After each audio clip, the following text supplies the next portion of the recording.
안녕하세요. 김태훈 목사입니다. 뚜벅뚜벅 메시지. 오늘은 시편 묵상 6번째. 절망 속에서도 웃을 수 있는 이유.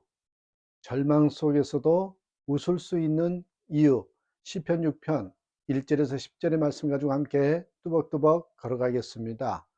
일본 아오모리의 한 농장에 태풍으로 인해서 90%의 사과가 떨어지고 말았답니다. 이 농장 주인은 절망했지만 떨어지지 않는 10%의 사과에 주목했대죠. 풍속 53.9m의 태풍에도 떨어지지 않는 사과, 그런 증명서와 함께 포장해서 대입 기원 상품으로 판매했는데 기존 사과에 비해서 몇십 배 고가임에도 불구하고 대박이었답니다. 여러분은 절망적인 상황을 만날 때 어떻게 극복하십니까? 오늘 시편에서 다윗은 말할 수 없이 절망에 빠져 있음을 봅니다.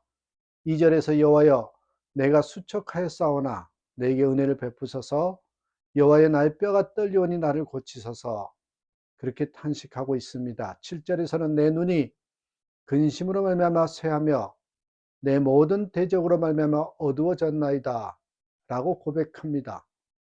그는 너무 절망하여 정신적으로도 완전히 무너졌고 신체적으로도 병이 들어 쇠약해졌습니다. 다윗이 이처럼 절망한 이유는 하나님마저 자신을 버리신 것이 아닐까 하는 생각이 들었기 때문입니다. 이 시는 다윗의 7개의 회개시 중에 하나입니다. 다윗은 이 시에서 구체적으로 언급하고 있지는 않으나 자신의 죄로 인해서 하나님의 진노를 샀다라는 것을 시인합니다. 1절에 보시면 여호와여 주의 분노로 나를 책망하지 마시오며 주의 진노로 나를 징계하지 마옵소서.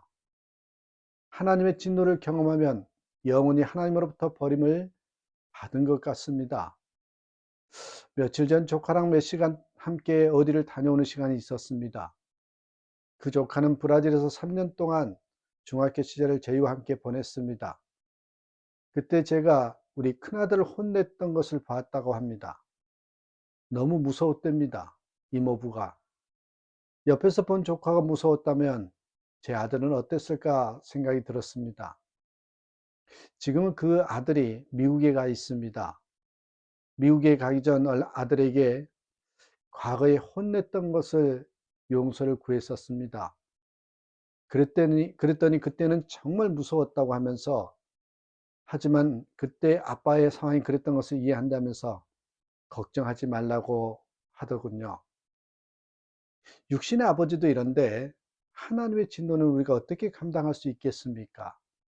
우리가 예수님을 믿고도 때때로 지옥과 같은 절망을 경험할 때가 있습니다. 하나님마저 나를 버리셨구나 하는 느낌이 빠질 때이죠.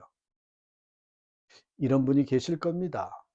그렇다면 잘 들어보시기 바랍니다. 우리에게는 하나님께서 우리를 결코 버리지 않을 뿐 아니라 우리를 항상 사랑하신다는 분명한 증거가 있다는 것입니다. 이것이 복음이죠. 누가복음 15장 20절에서 24절까지 보시면 탕자가 집으로 돌아와 자기를 끌어안고 입맞추는 아버지에게 말합니다. 아버지여, 내가 하늘과 아버지께 죄를 얻었사오니 지금 이후로는 아버지의 아들이라 일컬음을 감당하지 못하겠나이다. 그런 아버지는 들은 척만 척 그 아들에게 어떻게 합니까? 가장 좋은 옷을 입히고 반지를 끼우고 신을 신기우고 살찐 소를 잡으라고 명합니다. 이것이 여러분 저와 여러분에게 주시는 복음입니다. 하나님께서 여전히 나를 사랑하시는지 믿어지지 않는 순간이 올 때, 그 순간에도 하나님께서는 나를 사랑하신다는 사실에는 변함이 없다라는 사실 잊지 말아야 합니다. 그 증거로 주신 것이 두 가지예요. 하나는 십자가입니다. 요한일서 4장 10절에 사랑은 여기 있으니 우리가 하나님을 사랑한 것이 아니요 하나님의 우리를 사랑하사 우리 죄를 속하기 위하여 화목제물로 그 아들을 보내셨습니다. 예수님께서는 우리를 대신하여 하나님마저 버리는 절망을 당하셨습니다. 그리고 우리에게는 다시는 그런 저주가 임하지 않게 하신 것입니다. 그러므로 여러분이 십자가를 보실 수 있다면 어떤 절망적인 상태에 빠졌고 아무리 우리 죄가 크다 하더라도 하나님은 나에게서 얼굴을 돌리지 않으신다. 그 확실한 증거를 가졌음을 믿어야 할 것입니다. 또 하나의 증거가 있어요. 우리의 안에 오신 성령 하나님입니다.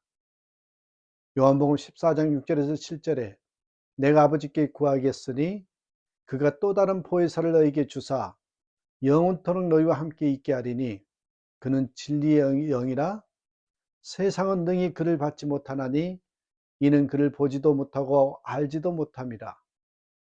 그러나 너희는 그를 아나니 그는 너희와 함께 거하시며 또 너희 속에 계시겠습니다.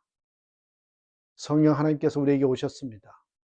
그저 오신 것만 아닙니다. 영원토록 너희와 함께 있게 하리니 또 너희 속에 계시겠습니다 하셨습니다. 이것은 엄청난 사실입니다.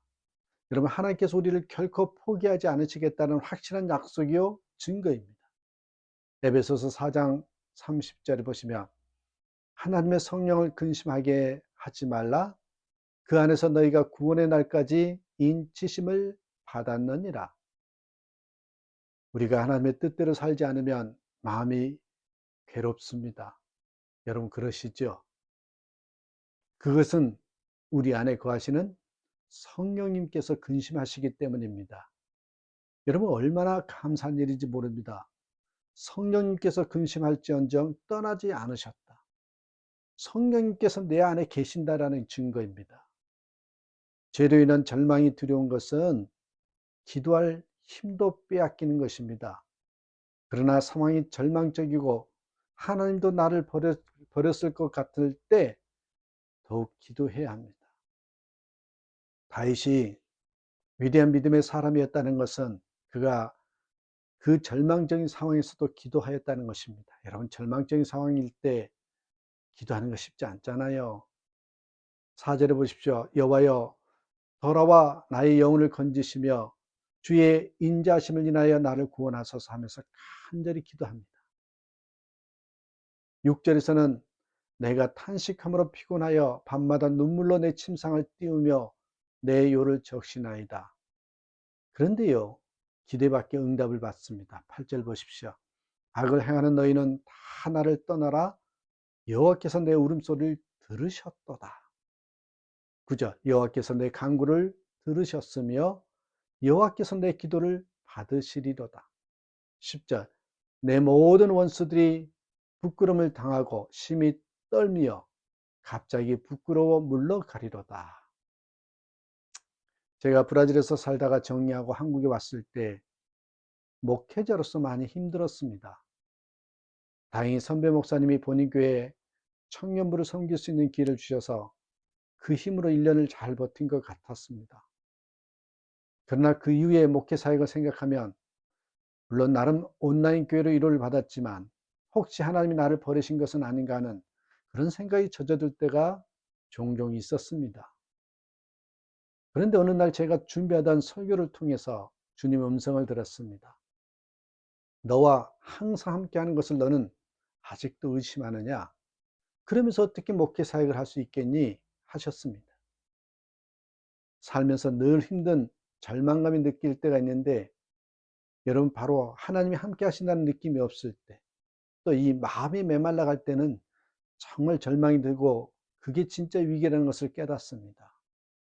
그런데요, 요 뚜벅뚜벅 메시지가 저에게 너무 좋은 것은요, 이 뚜벅뚜벅 메시지를 준비하다가 놀라게도 이 마음에 하나님의 함께 하심과 사랑하심이 느껴지는 것입니다.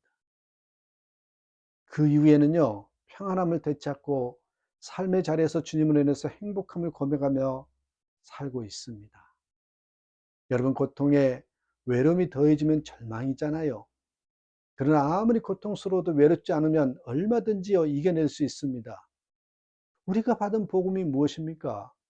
고린도후서 13장 5절에 너희가 믿음에 있는가?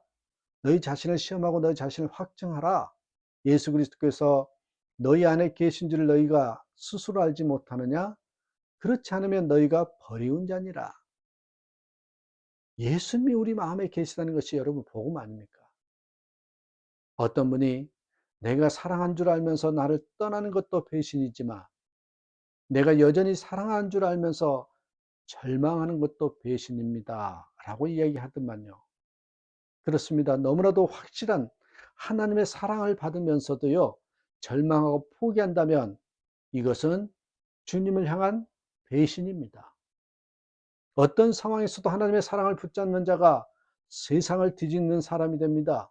여러분, 지선아 사랑해라는 책을 썼던 이 지선자매 이야기가 있습니다. 사는 것은, 살아남는 것은 죽는 것보다 천배만배 힘들었지만 왼손보다 오른손이 더 짧고 잘 움직여지지 않는데 왜 오른손을 지켜주시지 않았느냐고 울며불며 원망하는 게 아니라 왼손이라도 오른손처럼 심하지 않아 잘 쓸 수 있으니 감사하는 마음을 주셨습니다.